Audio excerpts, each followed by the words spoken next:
नमस्कार, स्वागत है आपका फोकस न्यूज पर। शाम के 6 बज रहे हैं और आपके साथ मैं हूं मीना शर्मा। मदर टेरेसा, ज्यादातर लोग जिन्हें मदर टेरेसा के नाम से जानते हैं, आज अचानक उन्हें याद किया जा रहा है। दिन भर वो सुर्खियों में रही, वजह से भी आप हैरान होंगे। अब तक आप परिचित हो चुके होंगे, जान भी चुके होंगे। आरएसएस प्रमुख मोहन भागवत ने यह कहकर सवाल उठा दिया है कि मदर टेरेसा की सेवा के पीछे मकसद कुछ और था। इशारा साफ था और इशारे को निशाने पर लिया है विपक्ष ने। भागवत ने मदर की सेवा की तारीफ तो की, लेकिन मदर की सेवा भावना पर सवाल उठा दिए। भागवत के इस बयान ने सियासी गलियारों में हंगामा मचा दिया। केजरीवाल से लेकर दिग्विजय सिंह तक सभी ने भागवत के बयान को आड़े हाथों लिया। एक बार फिर संसद के अधिवेशन की शुरुआत में धर्मांतरण का भूत सरकार के सामने आ खड़ा हुआ है। तो क्या संघ प्रमुख का ताजा बयान सरकार के लिए सिरदर्दी साबित होगा? इस बारे में हमारे खास मेहमानों के साथ एक बार फिर करेंगे चर्चा और राय आपकी भी होगी शामिल। लेकिन शुरुआत हेडलाइंस से। अन्ना के मंच पर पहुंचकर केजरीवाल ने किया किसानों से वादा, कभी नहीं लेने देंगे जबरदस्ती जमीन। कहा 10 मिनट के लिए सचिवालय आए, शुद्ध हो जाएगा वहां का माहौल।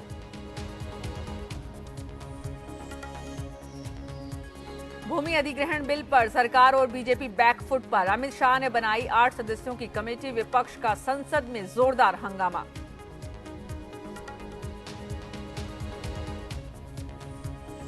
जम्मू कश्मीर में 1 मार्च को होगा नई सरकार का गठन। मुफ्ती मोहम्मद सईद होंगे मुख्यमंत्री। बीजेपी पीडीपी के 6 मंत्री होंगे सरकार में शामिल।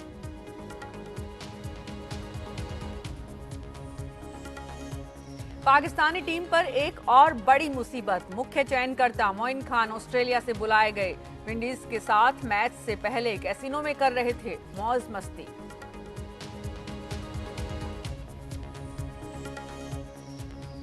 क्रिस गेल ने जमाए वर्ल्ड कप की पहली डबल सेंचुरी। जिम्बाब्वे के खिलाफ 137 गेंद में बनाया दोहरा शतक।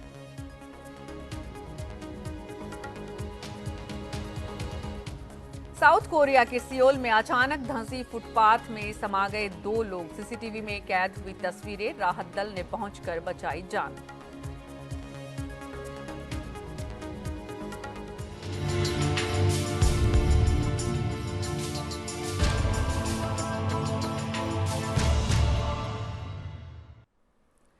करुणा और दया की मूर्ति कही जाने वाली मदर टेरेसा ने बीमारियों से जूझते लाखों लोगों के लिए उम्मीद की किरण जगाई थी। भारत रत्न से लेकर नोबेल पुरस्कार तक से सम्मानित भी हुई। 5 सितंबर 1997 को 87 साल की उम्र में कोलकाता में उनका निधन भी हुआ। तो शायद किसी ने भी नहीं सोचा होगा कि 18 साल बाद उनकी चर्चा इसलिए होगी कि उनके द्वारा किए गए सेवा के मकसद पे सवाल उठेंगे। लेकिन आज हम चर्चा को मजबूर हैं, क्योंकि सत्तारूढ़ पार्टी के सहयोगी संगठनों के मुखिया ने अगर कोई बात बोली है तो उसके मायने हैं। बीजेपी के कुछ नेता बचाव कर रहे हैं तो दूसरी उनकी बात को तोड़ मरोड़ कर पेश करने का आरोप भी लगाया जा रहा है। हकीकत क्या है ये तो मोहन भागवत ही बता सकते हैं, लेकिन हम समझेंगे हमारे खास मेहमानों से कि आरएसएस के जानकार देश रत्न निगम साहब इस पे क्या कहते हैं। दिल्ली के कैथोलिक चर्च में फादर जो हैं डोमिनिक इमैनुअल, उनका क्या सोचना है। आम आदमी पार्टी की प्रवक्ता ऋचा मिश्रा क्या कहती हैं। वरिष्ठ पत्रकार शिवकांत शर्मा जी और फोकस न्यूज के राजनीतिक संपादक शंकर निमेश से भी समझेंगे। लेकिन सबसे पहले आपको दिखाते हैं, आपको सुनाते हैं संघ प्रमुख मोहन भागवत का वो बयान जिस पर देश भर में हंगामा मचा हुआ है। भागवत ने यह बयान राजस्थान के भरतपुर में एक समाज सेवी संस्था के कार्यक्रम के दौरान दिया था। भागवत के इस बयान को जरा गौर से सुनिएगा, क्योंकि इस बयान के अलग अलग मतलब निकाले जा रहे हैं, निकाले जा सकते हैं। मदर टेरेसा जैसी सेवाएं हो रही, मैं कहता हूँ मदर टेरेसा जैसी सेवाएं नहीं। ये सेवा बहुत अच्छी होती होगी वहां, लेकिन एक पीछे एक उद्देश्य रहता था कि जो सेवा जिसकी होती है वो कृतज्ञता से ईसाई बन जाए। कोई किसी को ईसाई बनाना चाहे न बनाना चाहे उसका प्रश्न है, परंतु सेवा की आड़ में वो किया जाता है तो उस सेवा का अवमूल्यन हो जाता है। यहाँ पे कुछ नहीं है, कुछ भी नहीं है। हमारे देश में सेवा ऐसी नहीं है, निरपेक्ष, पूर्ण निरपेक्ष, और उसमें भावना ये कि सेवा करने वाले और सेवा जिनकी की जाती है तो जिनकी सेवा की जाती है वो मानते होंगे कि करने वाले के रूप में हमको भगवान मिला, लेकिन करने वाला कहता है कि सेवा का अवसर देकर मेरे जीवन को स्वच्छ करने वाला भगवान मेरे साथ, प्रभु जी है। भागवत के बयान पर अगर आप ध्यान दें तो उन्होंने एक शब्द इस्तेमाल किया है, उद्देश्य। सेवा के पीछे का उद्देश्य किसी सेवा के बदले के मकसद से नहीं की जानी चाहिए, लेकिन उसके साथ भागवत ने जो कुछ कहा उस पर जब सवाल उठे तो आरएसएस के समर्थक सामने आ गए। लेकिन ईसाई धर्माचार्य भागवत के बयान को दुर्भाग्यपूर्ण बता रहे हैं। सेवा का एक साधन था उनका, और मदर टेरेसा की सेवा की भावना पर किसी ने सवाल नहीं खड़ा किया। और मदर टेरेसा के लिए कहना कि वे ईसाई धर्म की प्रचारिका थी और ईसाई धर्म का प्रचार किया, और उस प्रचार के दौरान धर्म का परिवर्तन क्या नहीं हुआ? तो जब धर्म का परिवर्तन कर रही थी तो सेवा की जो अवधारणा भारत में है और सेवा की जो अवधारणा कैथोलिक संप्रदाय में है, दोनों में मूलतः अंतर है। हम सेवा में न कुछ देते हैं न लेते हैं। सेवा एक ईश्वरीय कार्य है जो अदृश्य होकर किया जाता है, जिसके लिए कोई कीमत नहीं ली जाती है। लेकिन यदि उसके लिए धर्म बदलने की कीमत ली जाती है तो सेवा का अभिप्राय समाप्त हो जाता है। We certainly want to lodge our protest against this. In what form, we have not really thought of it immediately because it happened just yesterday. But we would like to lodge our protest over such remarks, because after what happened in Delhi and what has been happening in different parts of the country, they have touched the churches, they have touched people, and now they want to sort of strike at those people who gave their very life for this country and who have been revered, a person like Blessed Mother Teresa. And we consider it a great insult to us, first of all to Mother and to us, and to all those whom she served. अभी कुछ ही दिन पहले की बात है जब प्रधानमंत्री ने ईसाई संगठनों के एक कार्यक्रम में लोगों से साफ साफ शब्दों में अपील की थी कि धार्मिक भावनाएं भड़काने की बजाय सबका साथ सबका विकास के मंत्र के लिए काम करें। लेकिन आज जब संसद का सत्र चल रहा है, जब वाकई में काम होना है, तब क्या हो रहा है देश में और किस पर बहस हो रही है, कौन सा सबसे बड़ा विषय बना हुआ है और मदर टेरेसा को आज याद किया जा रहा है, किस लिए? सोचने समझने की बात है। लेकिन पहले सुनिए प्रधानमंत्री का वो बयान जिसमें साफ साफ कहा गया है कि सबका साथ सबका विकास मकसद है। माय मंत्र इज डेवलपमेंट, सबका साथ सबका विकास। In simple terms it means food on every table, every child in school, a job for everybody, and a house with toilet and electricity for every family. This will make India proud. We can achieve this through unity. Unity strengthens us. Division weakens us. I sincerely request all Indians and all of you present here to support me in this huge task.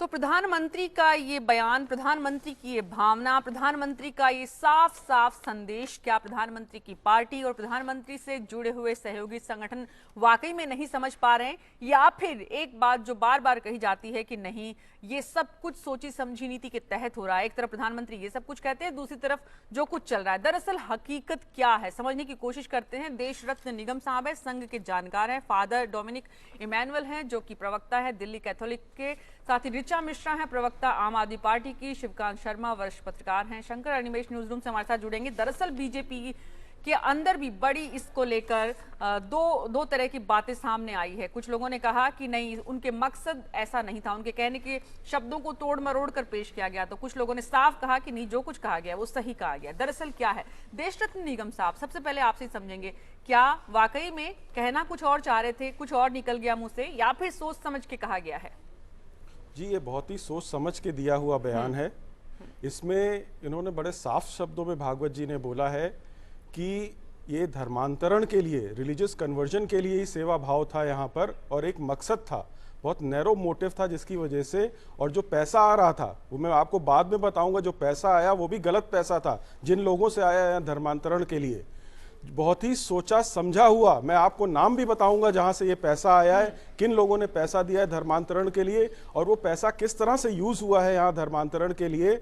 और मैं यहाँ तक कहना चाहूंगा, मैं इन्हें संत नहीं बुलाना चाहता। देश रत्न साहब, आपके बुलाने या नहीं बुलाने से तो फर्क नहीं पड़ेगा ना, क्योंकि संत तो उन्हें उपाधि दी जा चुकी है। वो कैसे, उनकी मृत्यु को आज 18 साल हो चुके हैं, 17 साल से ऊपर हो चुके हैं। वो कैसे दी गई उपाधि? सवाल ये है, अगर आपको इस बात को रखना भी है तो आप मदर टेरेसा के नाम पे आप कल्पना भी कर सकते हैं जिन लोगों के बीच में उन्होंने काम किया था वहां पहुंचकर काम करने की। जी मेरे पास सारे फैक्ट्स हैं, मैं ये भी बताना चाहता हूँ कि क्या काम हुआ और क्या नहीं हुआ। बहुत थोड़े से काम को इतना आडंबर बना के पेश किया गया जैसे कि उन्होंने दुनिया भर में बहुत सारे काम किए। ऐसा कुछ नहीं है, बहुत छोटे लेवल पर एक छोटा सा काम किया गया जिसको इतना बड़ा, जिसमें कि एक बहुत बड़ी साजिश थी। इनको संत बनाने की बहुत पहले से किया जा रहा था, और वो संत बनाने की एक साजिश के तहत इन्हें संत बनाया गया, और जो वेटिकन के अपने रूल्स और प्रोसीजर्स हैं उनको वायलेट किया गया है। यहाँ पर अगर देखेंगे संत बनाने की एक प्रक्रिया होती है, वो भी वायलेट हुई है यहाँ पर। जी चलिए, अगर आपकी बात मान भी ली जाए देश रत्न जी, आप जिस भी भावना से आलोचना कर रहे हैं, तो कुष्ठ रोगी हमारे समाज में उनकी तरफ देखना लोग पसंद नहीं करते। ये उसी समाज की बात कर रहे हैं, तो उन कुष्ठ रोगियों की सहायता के लिए राष्ट्रीय स्वयंसेवक संघ क्या कर रहा था उस वक्त, या जो विकलांग थे, या जो अनाथ बच्चे थे, या जो एड्स पीड़ित लोग थे जिनको आप छूना नहीं चाहते, जिनकी तरफ आप देखना नहीं चाहते, ये तो समाज को अपने आप पर शर्म करनी चाहिए कि उस ऐसे लोगों की सेवा करने के लिए विदेश से लोगों को आना पड़ता है और वो करते हैं। जब उनको संत माना जाता है तो आप कहते हैं उसका अवमूल्यन हो गया।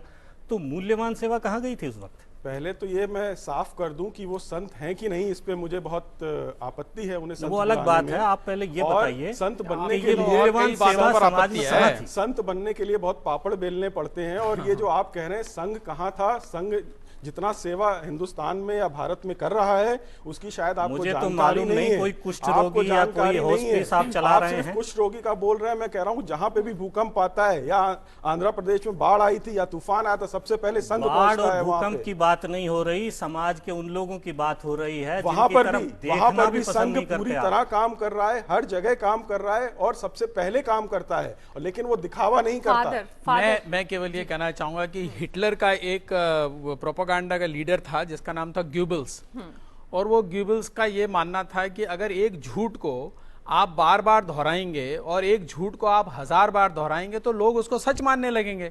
खैर ये तो 1000 बार दोहराने की बात मैं आपको बता दूं आपकी जानकारी के लिए कि ये पहली बार नहीं है जो श्री मोहन भागवत ने इस प्रकार की बात कही है। मैं कई अन्य चैनलों पर और प्राइवेट में सुन चुका हूं निजी रूप से कि मदर टेरेसा अपना काम धर्म परिवर्तन के लिए कर रही थी। ये एक जो धर्म परिवर्तन को लेकर आरएसएस के अंदर, वीएचपी के अंदर, बजरंग दल के अंदर एक जो दिमागी बीमारी है, एक बीमारी की तरह ये बैठी हुई है, और इसको किस तरह से निकाला जाए, मतलब सब चीज घूम फिर के केवल धर्म परिवर्तन के ऊपर आ जाती है। ये मेरे पास किताब है मदर टेरेसा की, जिसको लिखा है एक विमला मेहता और वीरेंद्र राज मेहता ने, और ये उन्होंने लिखा है उस वक्त जब ये मनीला में 14 साल तक काम करते थे, और 14 साल तक ये मदर टेरेसा के साथ इनका संबंध रहा, मदर का संबंध रहा। और उन्होंने ये बताया कि मदर टेरेसा ने मनीला के अंदर कितने उनके जो हाउसेस हैं वो खोले। अब मनीला पूरी दुनिया को और आरएसएस को शायद मालूम नहीं होगा कि वहां पर अधिकतर जनसंख्या कैथोलिक है, क्रिश्चियन है, तो वहां पर भी मदर टेरेसा धर्म परिवर्तन करा रही थी। मैंने मदर टेरेसा के घर लंदन में देखे हैं, मैंने मदर टेरेसा के घर सैन फ्रांसिस्को में देखे हैं, मैंने मदर टेरेसा के घर टोक्यो में देखे हैं। तो ये क्या सब जगह जाके ये धर्म परिवर्तन का जो इन्होंने एक बीड़ा उठा रखा है, जैसे कि मुसलमानों को इन्होंने आतंकवादी सिद्ध कर रखा है, और हर बात पर आतंकवादी आतंकवादी आतंकवादी करते रहते हैं। इस प्रकार इन्होंने सोचा कि एक अन्य अल्पसंख्यक जो ईसाई हैं इनको किस तरह से टारगेट किया जाए, निशाना बनाया जाए, तो इन्होंने एक लकड़ी ढूंढ ली है कि धर्म परिवर्तन का नाम लेके इनकी लकड़ी से खूब अच्छी तरह इनको पीटा जाए।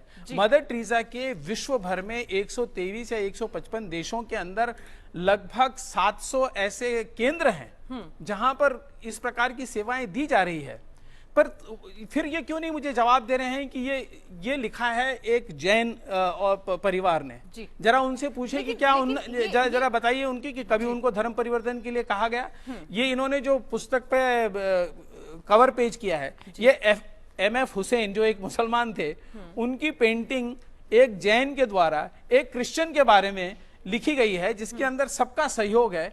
ये हमारे भारत की संस्कृति है जी। और ये न जाने कौन सी संस्कृति की बात कर रहे हैं जिसमें कि ये दूसरों को अलग थलग करके अपने वर्चस्व बनाना चाहते हैं, और इस प्रकार के ओछे बयान देकर न जाने किसको ये इंप्रेस करना चाह रहे हैं। मैं ये जानना चाहता हूँ। फादर ओछे शब्द आपकी तरफ से हम उम्मीद नहीं करते हैं। नहीं, कोई बात नहीं, कोई बात नहीं। जब ये संतों की तरफ से पापड़ बेलने जैसे शब्दों का कि संत बनने के लिए पापड़ बेलना पड़ता है, ओछे शब्द नहीं हुए तो क्या हुआ? नहीं, ईसाई समुदाय की तरफ से मेरा कहने का मतलब है पापड़ बेलने का मतलब बहुत मेहनत करनी पड़ती है संत बनने के लिए। लेकिन उसके बाद भी आप इस तरह के शब्दों का इस्तेमाल, मदर टेरेसा की एक गरिमा है, उसको आप कम नहीं कर सकते। मैं आपको बता रहा हूं, जो मैं बोल रहा हूं तथ्यों के आधार पे बोल रहा हूं, और ये सारी स्टडीज आपको अवेलेबल हैं, और ये कैथोलिक के द्वारा स्टडीज की गई हैं, ये हिंदुओं के द्वारा नहीं की गई हैं। ये स्टडीज आपको पब्लिक डोमेन में अवेलेबल हैं, और तो ये सारी की सारी स्टडीज कैथोलिक लोगों ने की हुई हैं। तथ्यों की बात कर रहे थे कुछ देर पहले, मैंने कुष्ठ रोग पे बहुत काम किया है। एक बाबा आमटे के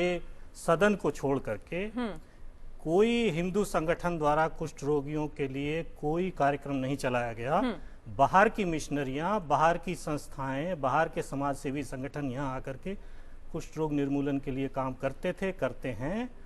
अब भी वही हालत है, एड्स रोगियों की भी वही हालत है। मदर टेरेसा ने उससे शुरू किया। ग्राहम स्टेन्स कुष्ठ रोगियों के लिए काम कर रहे थे। बात वो करना दारा बड़ी... सिंह ने जाकर उनको क्या कहा कि धर्म परिवर्तन कर रहे हैं, इसलिए उनको और उनके दो नादान बातों को जिंदा जला दिया।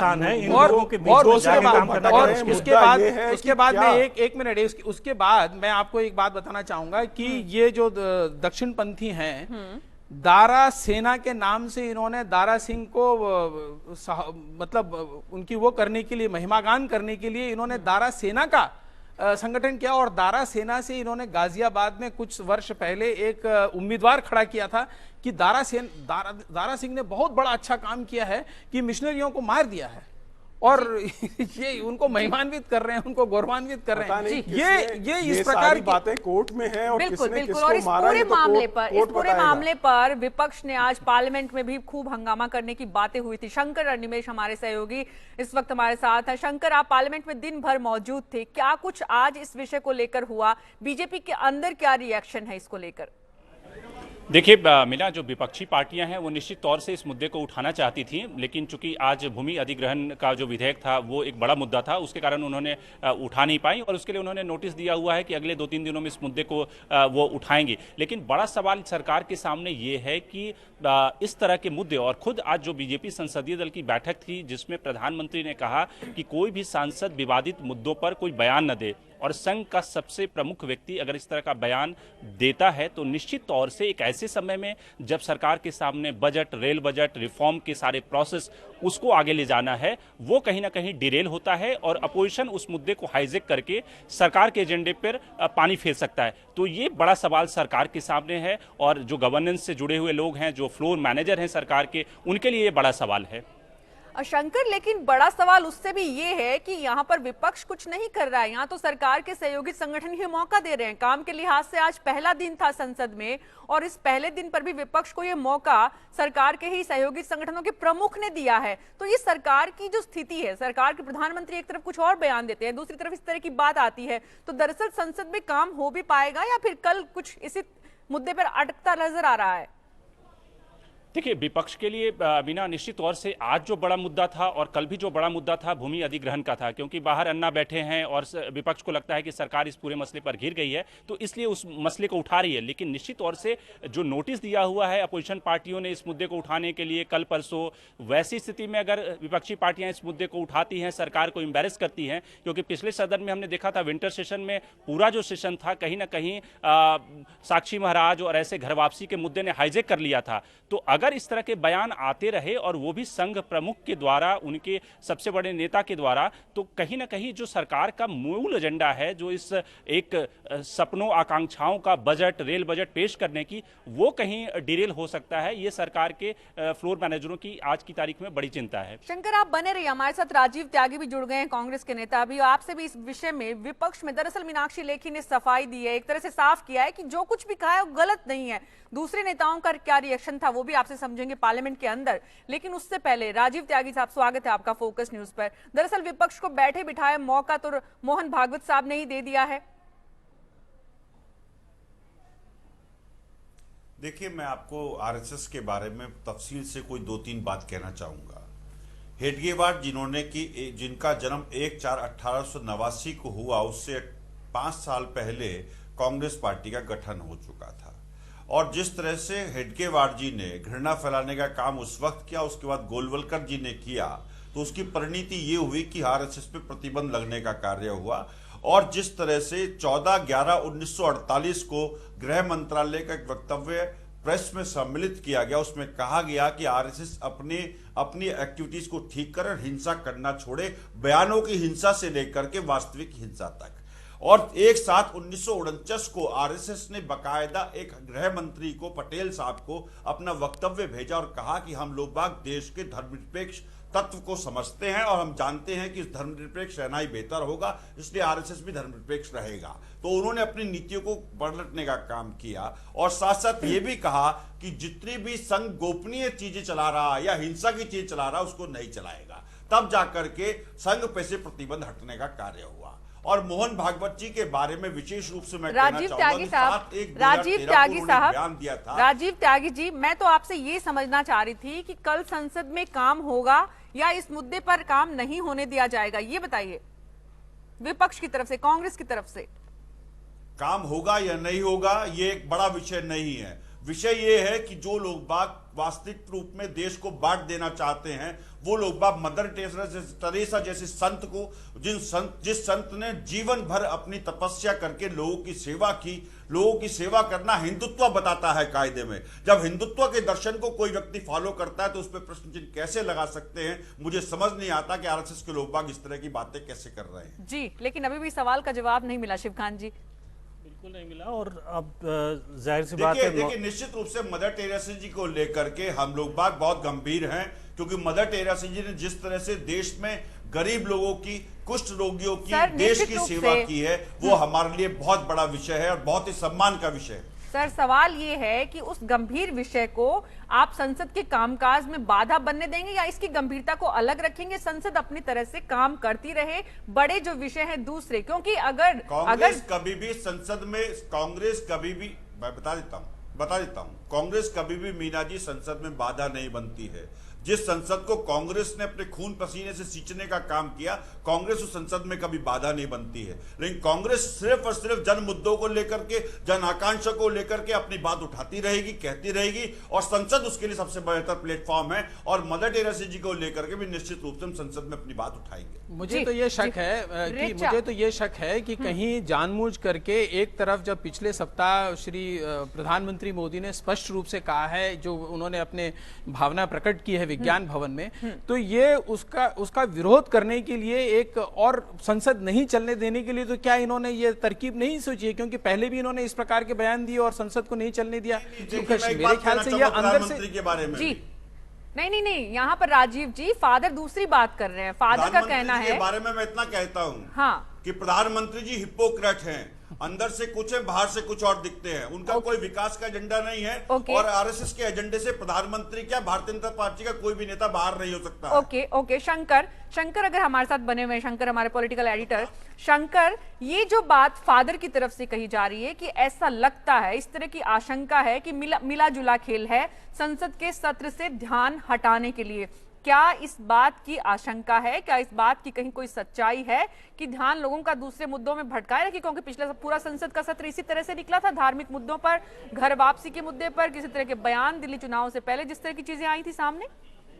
मीना, मुझे ऐसा नहीं लगता, क्योंकि सरकार तो चाहेगी कि सरकार का जो बिजनेस है, सरकार के पास इस समय काफ़ी सारे बिजनेस हैं, और सबसे जो क्रूशियल है कि अरुण जेटली का ड्रीम बजट है, रेल बजट है, कई सारे ऐसे बिल हैं जिसमें इंश्योरेंस का बिल है, लैंड एक्विजिशन का बिल है, उसको पारित कराना। और विपक्ष ये चाहेगा कि विपक्ष के पास इस समय इतने बड़े हथियार हैं, तो इसलिए विपक्ष छोटे हथियारों को नहीं पकड़ना चाहता। क्योंकि पिछले सेशन में विपक्ष ने इस मुद्दे को इसलिए उठाया था क्योंकि सरकार के एक एमपी के द्वारा या 2 एमपी के द्वारा इस मुद्दे को, या कहें कि एक मिनिस्टर के द्वारा उठाया गया था, जिसमें कहीं ना कहीं वो मंत्री की या उस सांसद की गर्दन पकड़ सकते थे। लेकिन यहां पे तो जो बयान दिया गया है वो आरएसएस प्रमुख की तरफ से दिया गया है, तो इसलिए उसमें वो किसी की गर्दन नहीं पकड़ सकते, और उनके सामने इस समय बड़े मुद्दे हैं जिससे वो सरकार को घेर सकते हैं, जिसमें कि लैंड एक्विजिशन का बिल है। तो इसलिए विपक्ष का जो पूरा फोकस है वो लैंड एक्विजिशन पे है, न कि इस मुद्दे पर, और सरकार अपना जो ट्रांजैक्शन, जो बिजनेस करना चाहती है, उस दिशा में आगे बढ़ने की कोशिश कर रही है। जी बिल्कुल, बने रहिए शिवकांत जी।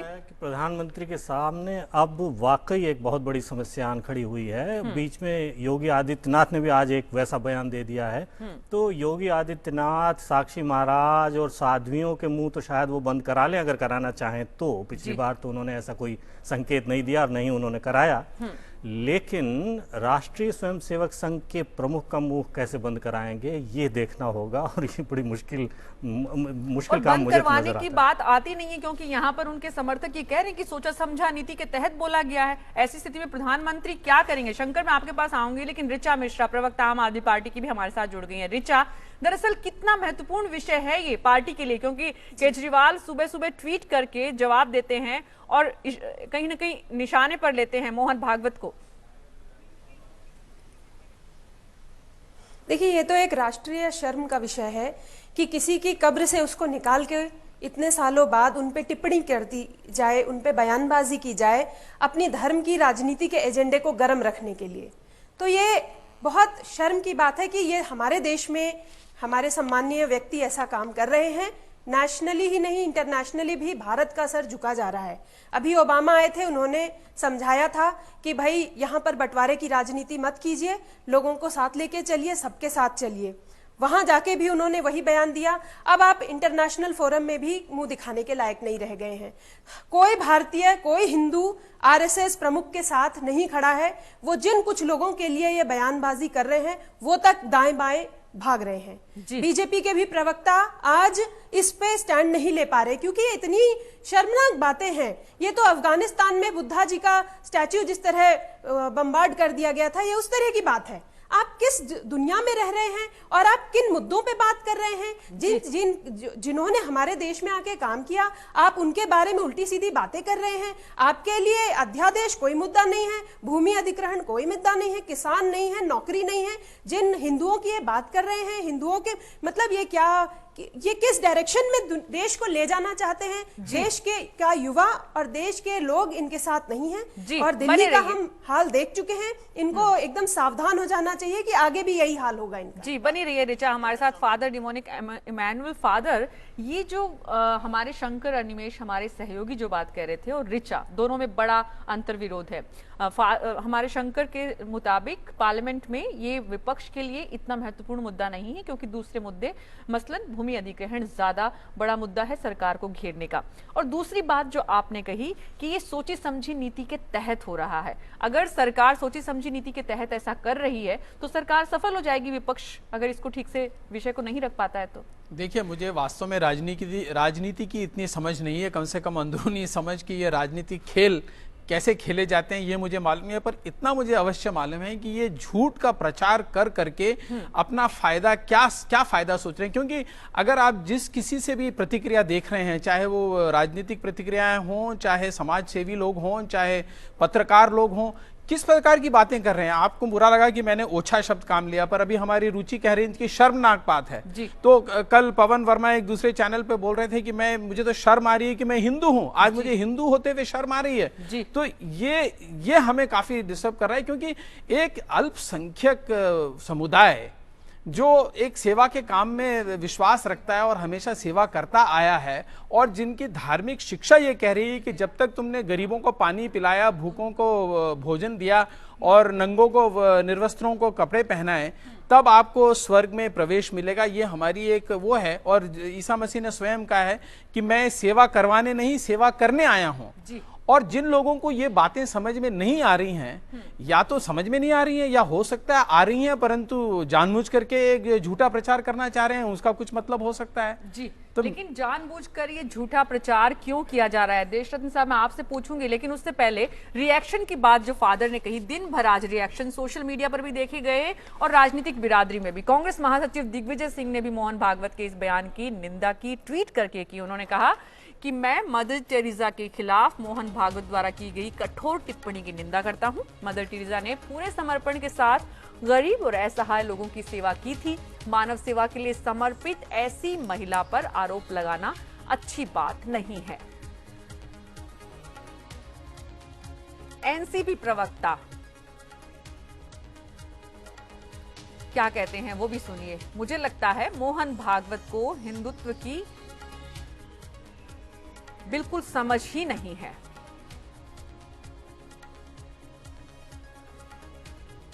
राजीव शुक्ला, कांग्रेस के जो नेता है, उन्होंने किस तरह से रिएक्ट किया वो भी आपको सुनाते हैं, साउंड बाइट उनकी भी। राजीव शुक्ला ने माफी मांगने की बात की है।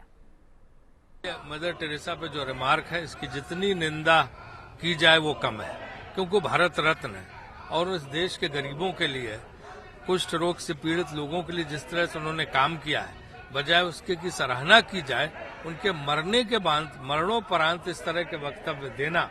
और अगर मदर टेरेसा ने कराया था तो फिर जो है, जो भाजपा के नेता जब उनकी मृत्यु हुई थी तो क्यों शोक संवेदना प्रकट करने गए थे? क्यों शोक संवेदनाएं प्रकट की थी? मंत्री तक भेजा गया था जब वो बीमार थी यहाँ पे वाजपेयी जी की सरकार में। तो ये जो है कैसा विषय है कि जिसमें जो है मुझे लगता है कि भाजपा नेतृत्व को इस बात के लिए माफी मांगनी चाहिए। मदर टेरेसा को इस तरह घसीटना और उनकी इस तरह से निंदा करना पूरी तरह से गलत है, और संसद में भी इस मुद्दे को हम उठाएंगे। कांग्रेस साफ कह रही है कि माफी मांगनी चाहिए, संसद में हम इस मुद्दे को उठाएंगे। समाजवादी पार्टी के नेता रामगोपाल यादव ने भी आरएसएस प्रमुख के बयान को भावनाओं पर चोट पहुंचाने वाला बताया है। आरएसएस के लोग बहुत ही उल जलूल टिप्पणियां रोज कर रहे हैं। ये हिंदुस्तान के प्रधानमंत्री की जिम्मेदारी है कि इन संगठनों को, उनसे जुड़े हुए लोगों के जो बयान आ रहे हैं उन पर रोक लगाएं।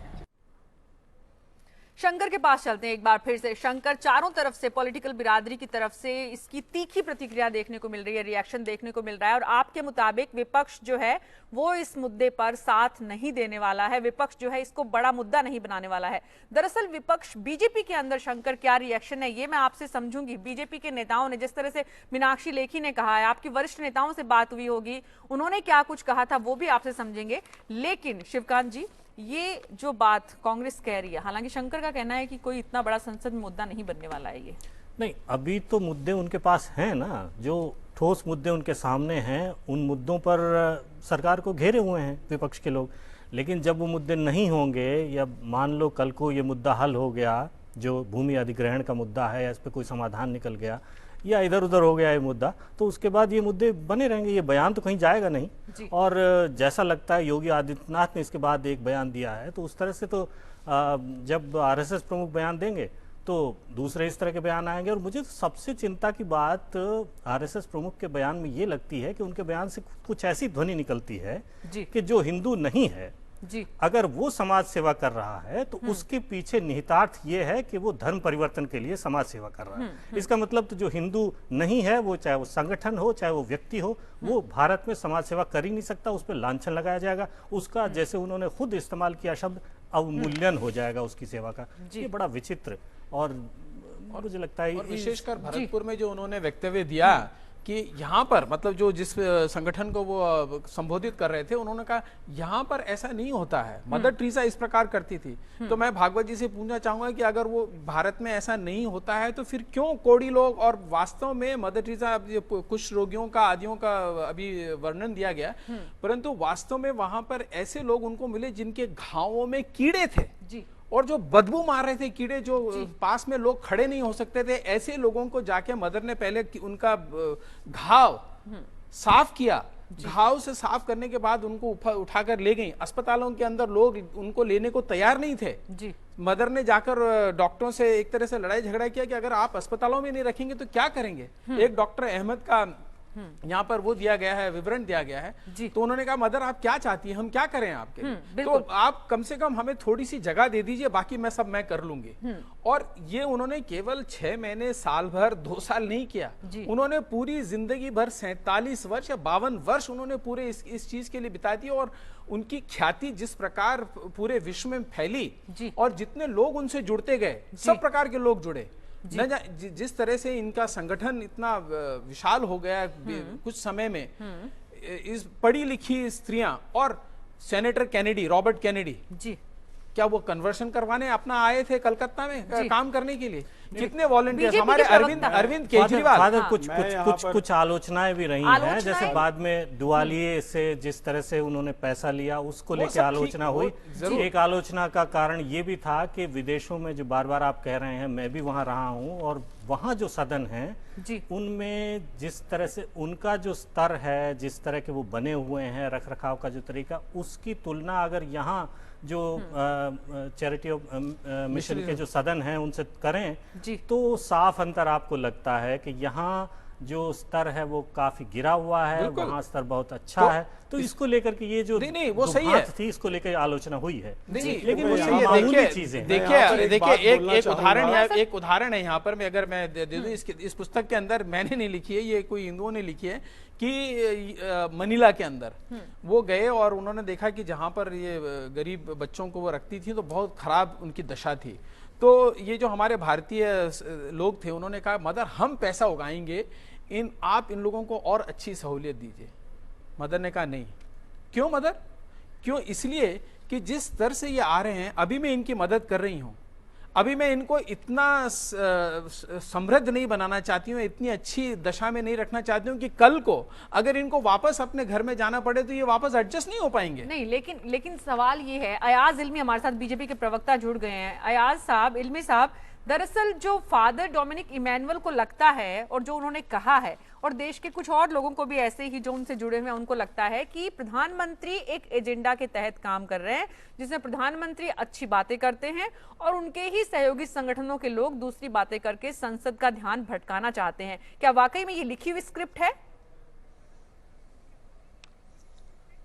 मेरा मानना है कि फादर डोमिनिक जो सराहना कर रहे हैं, जो हमारे प्रधानमंत्री काम कर रहे हैं, मेरा उनसे कहना यह है और बाकी लोगों से भी यही कहना है कि जिन लोगों ने इतना मत दिया है, अपनी आशाएं रखी हैं प्रधानमंत्री में, तो उन्हीं की बात पे जोर दें, उन्हीं की बात को सोचे समझे। और अगर कोई और संस्था कुछ कहना चाह रही है तो आपने जिसको उस कुर्सी पे बैठाया है, जिस नीतियों के लिए बैठाया है, जिस काम के लिए बैठाया है, उसकी बातों पे ही आप ध्यान देंगे तो बेहतर रहेगा। तो मोहन भागवत की बात की तरफ बिल्कुल ध्यान नहीं दिया जाना चाहिए? नहीं, जहां तक संविधान के तहत प्रधानमंत्री ने एक पहले कहा है कि तो यहाँ पे आपको कोई भी लोभ लालच जबरन कर। क्या मोहन भागवत जी के बयान की आप निंदा करते हैं? मैं आती हूँ आपके पास। मैं तो आपसे ये पूछ रही हूँ अयाज इल्मी, मैं आपसे ये पूछ रही हूँ कि क्या मोहन भागवत की बात को मेरा नाम एजाज इल्मी है, मैं आपसे पहले कह दूं जी, आप वार्ता में मुझे बहुत देर में लाए हैं। आपने कहा मीनाक्षी लेखी जी ने बयान दिया था, मुझे आप जरा बयान बताएंगे क्या कहा था उन्होंने? जी सर, मैं आपको बताऊंगी, लेकिन उससे पहले उन्होंने हमारे पास जो जानकारी है उन्होंने कहा है। बताइए, आप मुझे आधे घंटे बाद लाई हैं डिबेट में। बिल्कुल जी बिल्कुल, आधे घंटे बाद सर, तकनीकी परेशानी की वजह से आज आपके अन्ना के किसान आंदोलन से जुड़े हुए लोग जो थे सड़कों पे, उसकी वजह से ट्रैफिक इतना था कि आप देर से शामिल हुए कार्यक्रम में, आप देर से कार्यक्रम में शामिल हुए, माफी चाहते हैं। मुझे तो ये बताइए कि मोहन भागवत जी ने जो कुछ कहा है उसको तवज्जो नहीं दी जानी चाहिए? उसका कोई मतलब नहीं है, आप उसका खंडन करते हैं? नहीं, मैं तो कहता हूं कि किसी के गुजरने के बाद जिसको नोबेल प्राइज मिला हो पीस का और उसके अलावा भारत रत्न मिला हो और उनके गुजरने के बाद शोक व्यक्त किया गया हो, अटल बिहारी वाजपेयी जी जिनसे मिलने गए थे, ये सब बातें समझनी चाहिए। और अगर किसी को उनके ऊपर टिप्पणी करनी है तो मेरी ये निजी आदत नहीं है कि मरने के बाद मैं किसी की मतलब ऐसा कोई बयान करूं कि कोई किसी को तकलीफ हो इस बात पे। जी बिल्कुल ठीक है, बहुत सही कहा आपने। एजाज साहब बहुत अच्छी बात कह रहे हैं, लेकिन सारी समस्या ये है कि जिस जनादेश ने प्रधानमंत्री को कुर्सी पे बैठाया है उस जनादेश के बलबूते पे ही तो इनकी आवाज बुलंद हुई है, चाहे वो आरएसएस प्रमुख हैं या जो बाकी जो संत सेना इनकी है वो जो कह रही है जिस तरह के बयान, तो उस पर ध्यान न दें ऐसा कैसे हो सकता है? क्योंकि उनकी हिम्मत इसकी वजह से बढ़ रही है। मैं यहाँ पर कुछ बोलना चाहूंगा जी, एक बार उनको सुन लेते हैं। एजाज इल्मी बताइए जल्दी से। प्रधानमंत्री के बयान के बाद कोई बात बची नहीं जब वो कह रहे हैं कि संविधान के तहत ही काम होगा और कोई जोर जबरदस्ती लोभ लालच नहीं हो सकता। यहाँ पे किसी को अपने रिलीजन फॉलो करना है वो कर सकता है, बदलना है तो अपनी मर्जी से। यहाँ पे कोई कानून है हमारे देश में, संविधान है। इसके बाद अगर इसके अलावा कोई और बात कह रहा है तो उसकी रेलेवेंस वजीर आजम प्रधानमंत्री के लिए या सरकार के लिए नहीं होती है इसकी रेलेवेंस। जी बिल्कुल, तो मैं आपकी बात को ये मानूं कि आप बीजेपी की तरफ से इस बात का खंडन कर रहे हैं कि मोहन भागवत की बात का कोई मतलब नहीं है। नहीं, मतलब वो उनकी निजी राय है किसी के बारे में, वो उनकी निजी मैं राय देना नहीं चाहता। मैं किसी के मरने के बाद ये राय देना नहीं चाहता। पार्टी पूरी तरह से बीजेपी इसका विरोध करती है, उनके साथ नहीं है, ये आप कहना चाह रहे हैं? आपकी बात का ये मतलब है? नहीं, मैं आपको मीनाक्षी लेखी जी का आपको बयान आया था, बीजेपी प्रवक्ता और प्रवक्ता ने बयान दिया है, ठीक है। इसमें किसी मोहन भागवत जी की अगर कोई निजी राय है उसमें जरूरी नहीं है कि भारतीय जनता पार्टी अपनी राय रखे उसमें। मेरा ये मानना है कि संविधान के तहत ही काम हो सकता है इस देश में, और अगर कोई किसी को ठेस लग रही है तो ये लगनी नहीं चाहिए, क्योंकि हम अगर प्रधानमंत्री ने साफ साफ कहा है कि सब समुदाय का सम्मान करना, हाँ बिल्कुल ठीक है, बिल्कुल ठीक है। आपके मुताबिक प्रधानमंत्री ने जो कुछ कहा वो सही है, मोहन भागवत की ये निजी राय है, आरएसएस प्रमुख के नाते उन्हें इस तरह की बात नहीं कहनी चाहिए, आप इस बात का खंडन करते हैं? मैं ये कहना चाह रहा हूं कि मुझे उनकी राय पे टिप्पणी देने की जरूरत नहीं है। आरएसएस के प्रवक्ता आपने बुलाए होंगे, वो उनकी राय पे बताएंगे उन्होंने क्या कहा। आप बीजेपी, आप सत्तारूढ़ पार्टी के प्रवक्ता हैं, लोग जानना चाहते हैं आपकी क्या ओपिनियन है, आपका क्या कहना है, पार्टी का क्या स्टैंड है? मैं आपको कह रहा हूं ना मेरा क्या कहना है कि उनके बनने के बाद मुझे उनके ऊपर कोई भी लांछन नहीं लगाना है, ये मेरी राय है। नहीं, भागवत जी के वक्तव्य, मैं मोहन भागवत की बात कर रही हूँ। आरएसएस प्रमुख को इस तरह का बयान देने का कोई औचित्य है, आप बनता है, या फिर आप पार्टी की तरफ से खंडन करते हैं? आप आरएसएस के प्रवक्ता को बुलाइए, आप उनके आप स्पष्टीकरण चाहती है तो उनके प्रवक्ता से पूछिए। जी जी,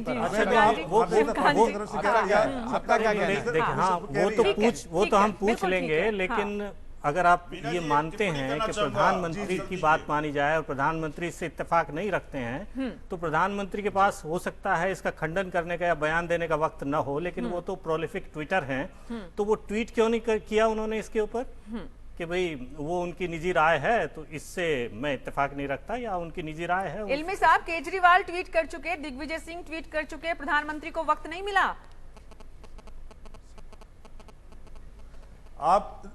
अगर आप इस वक्त आर्थिक मुद्दों की बात करें या बजट की बात करें तो मैं जरूर भाग लेना चाहूंगा। अगर आप कोई भी शख्स ऐसी बात या संस्था कोई बात कह रहा है जो जरूरी नहीं है कि ठीक नहीं ना हो, जरूरी नहीं है उस पे बयान देना। अरे इल्मी साहब, अगर आप ज्यादा जोर देंगे हर बयान पे तो जो काम की बात तो हो नहीं पाएगी। इल्मी साहब के मुद्दे और देश साहब, मैं फादर बोल रहा हूँ, मैं एक अल्पसंख्यक समुदाय का और एक ईसाई हूँ और हम इससे बहुत दुखित हैं और प्रभावित हैं, तो इस पर आप क्या बोलेंगे? आप बजट की बात करिए, आप बजट तो हम सबका आएगा ही आएगा सामने, परंतु ये जो अभी नया मुद्दा उठा है और जिससे ये ठेस पहुंचाई जा रही है, एक संत व्यक्ति को ठेस पहुंचाई जा रही है। इस पे आप क्यों नहीं कुछ बोल रहे हैं? आप बजट के ऊपर जा रहे हैं, आप इस पर जा रहे हैं। इल्मी साहब बहुत साफ साफ कहा है फादर ने कि वो पीड़ित हैं, वो इस बयान से दुखी हैं। मैं तो आपसे कह रहा हूं कि उनकी राय से सहमत नहीं हूं मैं। जी ठीक है, मैं उनकी राय से सहमत नहीं, मैं तो आपसे कह रहा हूं इस बात को। बिल्कुल ठीक है। तो आपके मुताबिक कांग्रेस के लोग सही बोल रहे हैं, उन्हें माफी मांगनी चाहिए। ऋचा मिश्रा, एक तरफ यहाँ पर इल्मी साहब कह रहे हैं कि ये सही नहीं है, उन्होंने सही नहीं कहा, वो उससे सहमत नहीं है। दूसरी तरफ वो ये भी कह रहे हैं कि इतने महत्वपूर्ण विषय हैं जिनकी तरफ ध्यान देने की जरूरत है, न कि इस तरफ। वाकई में आपको भी लगता है अरविंद केजरीवाल ने इस विषय को ज्यादा तरजीह दी है जरूरत से? क्या आरएसएस प्रमुख कोई छोटी सी संगठन के प्रमुख हैं? क्या उनका देश में इस वक्त फॉलोअर बेस नहीं है? क्या वो कोई भी छोटी सी बात करके बीजेपी उससे पल्ला झाड़ सकती है? क्या वो बीजेपी को दिशा नहीं देते हैं? क्या वो बीजेपी की दिशा निर्धारित नहीं करते हैं? ये एक छोटे या एक ऐसे व्यक्ति के द्वारा दिया हुआ बयान नहीं है जिसकी राजनीतिक भूमिका नहीं हो। उनकी तो नेशनल और इंटरनेशनल भूमिका है बीजेपी और आरएसएस को आगे बढ़ाने में। तो ये बात जैसे आपको सूट करे आप उस बात को लेंगे, जिसको जो आपको सूट ना करे आप उस बात पे बयान आप उसे कहेंगे कि नहीं, इसको छोड़ दो। ऐसा तो नहीं हो सकता।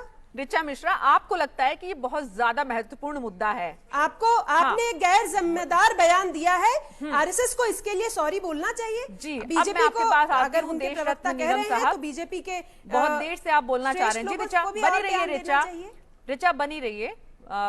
देश रत्न साहब, देखिए मैं सबसे पहले तो ये कह दूं, मैं एक बात ये सीधा मामला रिलीजियस कन्वर्जन से जुड़ा हुआ है। आती हूं मैं इल्मी साहब आपके पास। ये सीधा मामला रिलीजियस कन्वर्जन से जुड़ा हुआ है। हिंदुस्तान में हिंदू होना ही सबसे बड़ी दिक्कत है और एक मेजॉरिटी को माइनॉरिटी में कन्वर्ट कर दिया गया है जी। और मेजॉरिटी कुछ बोल नहीं पाती। कोई हिंदू बनना चाहता है तो चारों तरफ हल्ला हो जाता है, लेकिन कोई और कन्वर्ट होना चाहता है किसी और उसमें कोई कुछ नहीं बोलता। एंटी कन्वर्जन बिल का एक मिनट, एंटी कन्वर्जन बिल का देखने वाले कॉलर एक फोन कर रहे हैं, उनको सुनते हैं, उसके बाद आपके पास आती हूँ। राजकुमार जयपुर से, बताइए राजकुमार जी। मैम मेरे को दो बात कहनी है। एक तो ये 17-18 साल से मदर टेरेसा से गुजर गई, तो अब याद क्यों आई है इनको भागवत जी को जी। और दूसरा ये है कि ये भूमि बिल से भटकाने का प्रयास है इनका जी। बहुत बहुत शुक्रिया राजकुमार जी। देश रत्न निगम साहब, आपने सुन लिया। 17 साल बाद मदर टेरेसा को आप याद कर रहे हैं और किस तरह से याद कर रहे हैं? मदर टेरेसा के बारे में तथ्य पब्लिक डोमेन में है, लोगों को रिसर्च कर लेना चाहिए और फिर बोलना चाहिए। जैसा मैंने पहले भी बोला, तो आज उनकी मृत्यु के 17 साल बाद उन्हें इस तरह से याद करना जरूरी है। इशू है रिलीजियस कन्वर्जन, बेसिक इशू है रिलीजियस कन्वर्जन, जिसके बारे में हम बात कर रहे हैं। और एंटी कन्वर्जन बिल जब हम लाने की बात कर रहे थे, सबसे ज्यादा अपोज दूसरे लोगों ने किया। बिल्कुल करेंगे और उसको अपोज कर रहे हैं क्योंकि ये रिलीजियस कन्वर्जन हम करेंगे। आप उनको डरा के धमका के पैसे दे के करवाते हैं, इसलिए आपको अपोज कर रहे हैं। जैसे आगरा में कर रहे हैं, जैसे आगरा में उनको झूठ बोलकर लाया गया कि आपका राशन कार्ड बनवा रहे हैं, आपका बीपीएल कार्ड बनवा रहे हैं, आ जाओ। इसी प्रकार पहले उस चीज को देखें। पश्चिम बंगाल में भी इसी प्रकार गए। आप मुझे सुन लें, आपको मौका मिलेगा, आप मुझे सुन लें 1 मिनट, फिर जवाब दीजिएगा। सबसे पहला बयान जो आया था, उसने बोला था मैं स्वेच्छा से बन रहा हूं, लेकिन बाद में हो हल्ला हो गया, वो बयान से मुकर गया। आप कोई कैसे बयान से बदल सकता है? क्योंकि आप दबाव डाल दो। अगर मुस्लिम समाज से या किसी और समाज से आ रहा है, इतना हो हल्ला कर दो। अगर कोई अपनी मर्जी से कर रहा है देश रत्न साहब, तो उस पे कोई कैसे समाज का डर बैठा दिया जाता है उसके चेहरे पे, उसके कम्युनिटी उस पर डर बैठा देती है। जितना भय आप फैला रहे हैं, जितना भय आप फैला रहे हैं, वो तो और मन के अलावा भी बहुत सारी चीजें होती हैं, उसको आप मत आने दीजिए उसको। वो आ रहा है, हम नहीं रोकने वाले हैं, या हम उसको बोलने जा रहे हैं कि तुम आओ। वो अपनी मर्जी से आता है, लेकिन आप इतना हो हल्ला मचा देते हैं, बेचारा डर के वापस चला जाता है, अपने बयान से मुकर जाता है। ये हालात एक हिंदू मेजॉरिटी एक माइनॉरिटी की तरह यहाँ पर हो गई है। तो ये इस देश का सबसे महत्वपूर्ण मुद्दा बन गया है। नहीं, पर ये मुद्दा और मुद्दों के साथ भी ये बड़ा मुद्दा है। प्रधानमंत्री के चुनाव से पहले एजेंडा में तो ये मुद्दा नहीं था। देखिए, रिलीजियस कन्वर्जन बाद में और इंपॉर्टेंट हुआ है। जिस तरह से कन्वर्जन हो रहे थे, हमने बहुत सारी चीजें देखी। नॉर्थ ईस्ट में, पूर्वोत्तर में जबरदस्ती कन्वर्जन कराया जाता है, पशुओं को मार के लोगों को बनवाया जाता है। आप लोगों की बात विरोधाभास की बात हुई है, प्रधानमंत्री ये चाहते हैं आपके मुताबिक? देखिए, प्रधानमंत्री अपनी बीजेपी की सरकार चला रहे हैं, संघ अलग है, संघ का अपना मानना है, संघ के अपने विचार हैं, ना हम सरकार को इन्फ्लुएंस करते हैं ना सरकार से इन्फ्लुएंस होते हैं। और प्रधानमंत्री इस पर कोई चिंता व्यक्त भी नहीं करते हैं। जब ये प्रधानमंत्री का है वक्तव्य देना, ये बीजेपी का वक्तव्य देना है, मैं बीजेपी की तरफ से वक्तव्य नहीं दे सकता। दिल्ली में एक बात बताऊं, दिल्ली की हार के बाद अगले दिन झंडेवाला में केशव कुंज के अंदर 3 मिनिस्टर जाकर और श्री भागवत जी से मिले। आप क्या बात कर रहे हैं कि बीजेपी और संघ का कोई पर्सनल कैपेसिटी में क्यों नहीं मिल सकते? नहीं, ये पर्सनल कैपेसिटी में हो सकता है। मोहन भागवत जो बोलते हैं वो भी पर्सनल कैपेसिटी में होता है। और अगर मदर टेरेसा कुछ करती है, मदर टेरेसा अगर कुछ करती है, मदर टेरेसा अगर कुछ करती है, पर्सनल कैपेसिटी में उन्होंने नहीं बोला, वो प्रमुख है। अगर वो जो बोल रहे हैं वो बहुत सोचा समझा बयान है। हिंदुस्तान का जो रिलीजियस कन्वर्जन सिनेरियो है उसके ऊपर उनका ये कमेंट है, बहुत ही इंपॉर्टेंट कमेंट है। एक हिंदू मेजॉरिटी है जो कि माइनॉरिटी में कन्वर्ट कर दी गई है, जो अपना मुंह भी ठीक से नहीं बोल पाती, उसको वो आवाज देने की कोशिश कर रहे हैं। ये विरोधाभास, सबसे बड़ा विरोधाभास कि बहुसंख्यक लोग जो 80% जनसंख्या में ये भारत में है, विरोधाभास देखिए कि मैं आपसे एक छोटा सा सवाल जी शिवकांत जी। भारतीय युवा, हिंदू युवा को नौकरी चाहिए। रिचा आती हूँ मैं आपके पास। रिचा, मैं आपके पास आ रही हूँ। शिवकांत जी, छोटा सा सवाल करूं, जो लोग आप कह रहे हैं बहला फुसला के पैसे दे करके धर्म परिवर्तन कराए जा रहे हैं, जो लोग सामाजिक आर्थिक जिनकी ज़रूरतें हैं, विपन्न हैं, बुरी हालत में हैं, बदहाली में हैं, उनके हालत सुधारने में अगर आप अपनी ऊर्जा लगाएं जी, तो आपके अपने तर्क के मुताबिक वो कन्वर्ट नहीं होंगे। हमारी ऊर्जा लग रही है, आप कान को इधर से पकड़ने की कोशिश क्यों कर रहे हैं? लग रही है और भी लगाएंगे हम जी। लेकिन पहले पूरे देश में पूरे लोगों को इस तरह से आप बांटेंगे? बांटना नहीं है, जोड़ना है। ये जो हमारे धर्म को बांटा जा रहा है उसको हम जोड़ने की कोशिश कर रहे हैं। मैंने 2 साल पहले एक लेख लिखा था इंडियन एक्सप्रेस में, एक इंडियन एक्सप्रेस में मैंने लेख लिखा था। उसमें साफ साफ मैंने आरएसएस को आर्च बिशप की तरफ से आमंत्रित किया था कि आप आइए हमारे साथ काम करिए। जिन पिछड़े वर्ग जगहों में, क्षेत्रों में हम काम कर रहे हैं, आप जरा मेहरबानी करके हमारे साथ आइए। उससे 2 फायदे होंगे। एक तो हमारे हाथ मजबूत होंगे, जो हम गरीबों की सेवा कर रहे हैं, आपका हाथ सहयोग मिलेगा तो वहां पर और गरीब लोगों की सेवा होगी। एक बात। और दूसरी बात और हमारे बहुत सारे संस्थान हैं जो कि सेवा कर रहे हैं, वहां आके देखिए, आपके भ्रम सारे दूर हो जाएंगे। बात तो और जब आप हमारे साथ काम करेंगे तो आप देखेंगे कि हमारी जनसंख्या क्यों कम होती जा रही है। पिछले 40 साल में हमारी जनसंख्या 2.6% से घटकर 2.33% रह गई। ये है कन्वर्शन का फल जो हमने प्राप्त किया। आप प्रतिशत देख रहे हैं, मैं एब्सोल्यूट नंबर्स में देख रहा हूं जो कि बढ़ा है। रिचा मिश्रा और राजीव त्यागी दोनों लगातार आप लोगों की बात सुने। राजीव जी, बहुत पेशेंस रखा है आपने आज। राजीव जी, क्या आने वाले दिनों में ये पार्टी बड़ा मुद्दा बनाने जाएगी, या फिर जिस तरह से शिवकांत जी कह रहे हैं या फादर कह रहे हैं कि उन्हें चोट पहुंची है, बीजेपी माफी मांग ले और मुद्दा खत्म हो जाए? देखिए, बात यह है कि किसी व्यक्ति ने हिंदू धर्म में कहा गया कि हमें सहिष्णु होना चाहिए, हमें राजीव जी, आपकी मुश्किल ये है कि सीधे जवाब नहीं देते हैं। मैं आपसे सीधे पूछ रही हूँ कि पार्लियामेंट सेशन में जवाब दे रहा हूँ, सीधा जवाब दे रहा हूँ, बिल्कुल सीधा जवाब दे रहा हूँ, बिल्कुल सीधा जवाब दे रहा हूँ। देखिए मीना जी, देखिए आप मेरे साथ अन्याय करने पे उतारू हैं तो मैं अन्याय सहन करूंगा, मैं इसका प्रतिकार नहीं करूंगा। लेकिन मैं जरूर कहना चाहूंगा कि मदर टेरेसा ने जो सेवा की उसका कोई प्रतिफल अगर हम नहीं दे सकते उनको, तो कम से कम ऐसे ओछे बयानों से तो हम बचें। और फादर ने जो ओछी बात कही, ओछा शब्द इस्तेमाल किया, तो उसमें मैं एक शेर पढ़ देता हूं आरएसएस के बारे में। ओछे जब रूस पे आते हैं तो अपनी औकात भूल जाते हैं, कितने कमजोर हैं गुब्बारे जो चंद सांसों में फूल जाते हैं। राजीव जी, आप तो इतने साहित्यिक आदमी है, कम से कम आपसे तो मैं उम्मीद नहीं करती कि आप भी फिर उसी शब्द को दोहराएंगे। हमारी तरफ से बिल्कुल मैं दोहराऊंगा, बिल्कुल बार-बार दोहराऊंगा। जिस तरह से मदर टेरेसा का अपमान किया जा रहा है, मैं बार-बार दोहराऊंगा इस बात को। और मैं कह देना चाहता हूं कि पानी जब अपनी मर्यादा तोड़ता है तो विनाश लाता है, लेकिन वाणी जब अपनी मर्यादा तोड़ती है तो सर्वनाश लाती है। तो भारतीय जनता पार्टी के लोग बाग, आरएसएस के लोग बाग जो देश में माहौल बना रहे हैं, इससे देश में सर्वनाश निश्चित है। क्योंकि लोगों को रोजगार चाहिए, लोगों को विकास चाहिए, लोगों को नौकरियां चाहिए, किसान को अपनी चीजों का दाम चाहिए। तो जो देश में भारतीय जनता पार्टी माहौल बना रही है उससे विकास नहीं होगा। ठीक है, ठीक है, ठीक है, उससे विकास नहीं होगा। इल्मी साहब, कह देना चाहूंगा कि आज आप देख लीजिए कि हिंदुओं की जनसंख्या कितनी है। क्या महमूद गजनवी, मोहम्मद गौरी और जितने भी आक्रांता आए, क्या अंग्रेज हिंदुओं को खत्म कर पाए या हिंदुत्व को खत्म कर पाए? तो क्या आज हिंदुत्व खत्म हो जाएगा? इल्मी तो इसका साहब कोई जवाब नहीं आरएसएस के पास। ठीक है इल्मी साहब, पूरे देश की ऊर्जा इस दिशा में लगाने का अगर वाकई में जिस तरह से फादर कह रहे हैं कि सोचा समझा प्लान है, तब तो एक अलग बात है, तब तो उस पर कोई बहस कितनी भी कर ली जाए, सरकार और सरकार के सहयोगी संगठन अपने प्लान के तहत चल रहे हैं। लेकिन अगर आपके मुताबिक ये प्लान नहीं है, तो क्या वाकई में पार्टी को चिंता होती है कि इस तरह के बयानों से देश में बेवजह की चर्चाएं होती हैं, जिन विषयों पे बात होनी चाहिए उन पे बहस नहीं होती है, जिन मुद्दों को पार्लियामेंट के आसपास उठाया जाना चाहिए उनको नहीं उठाया जाता, बल्कि दूसरे विषय जिनका दरअसल देश के आम आदमी से सीधे रूप से, उसके पेट से कोई नाता ही नहीं है, उसके रोजगार से, उसके दिनचर्या से कोई उसका नाता उस तरह का नहीं है, उसे भटकाने की कोशिश, बांटने की कोशिश हो रही है।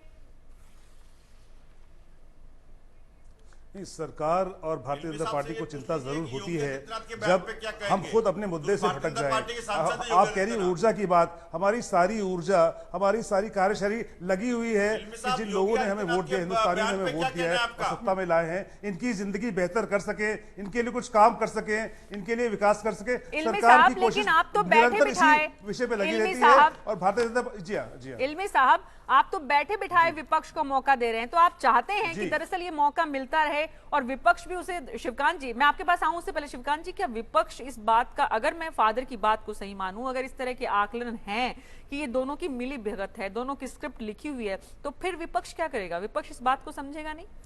पता नहीं विपक्ष क्या करेगा। मुझे तो ये सबसे बड़ी विडंबना नजर आती है कि बजाय इसके कि हम 25-30 करोड़ लोग जो गरीबी की रेखा से नीचे हैं उनका जीवन बेहतर बनाने पर बहस करें, उसकी बात संसद में हो, हम उनको हिंदू बनाने की या धर्म परिवर्तन की या इस तरह की बात में उलझ गए हैं और जो पिछला सत्र है वही लगभग ये रिपीट हो रहा है, कहानी बिल्कुल वही दोहराई जा रही है। उम्मीद करते हैं कांग्रेस से कि कम से कम सरकार और उनके सहयोगी संगठनों का जो मकसद है उसे पूरा नहीं होने देगी। देखना होगा आने वाले दिनों में ये उम्मीद कितनी पूरी होती है। बहरहाल आप सभी का बहुत बहुत शुक्रिया। एक बार फिर से धर्मांतरण का मुद्दा उठ गया है, एक बार फिर संघ की तरफ से संसद के अधिवेशन की शुरुआत में ही सवाल उठ रहे हैं कि क्या देश के लिए सबसे बड़ा मुद्दा धर्मांतरण है या फिर भूमि अधिग्रहण का अध्यादेश या फिर संघ प्रमुख के बयान के किसी भी तरह से मतलब निकाले जा सकते हो, लेकिन बेहतर होगा महंगाई, बेरोजगारी और भूमि अधिग्रहण जैसे आम लोगों से सीधे जुड़े हुए मुद्दों पर चर्चा हो और देखना होगा कि दरअसल संसद में ये हो पाता है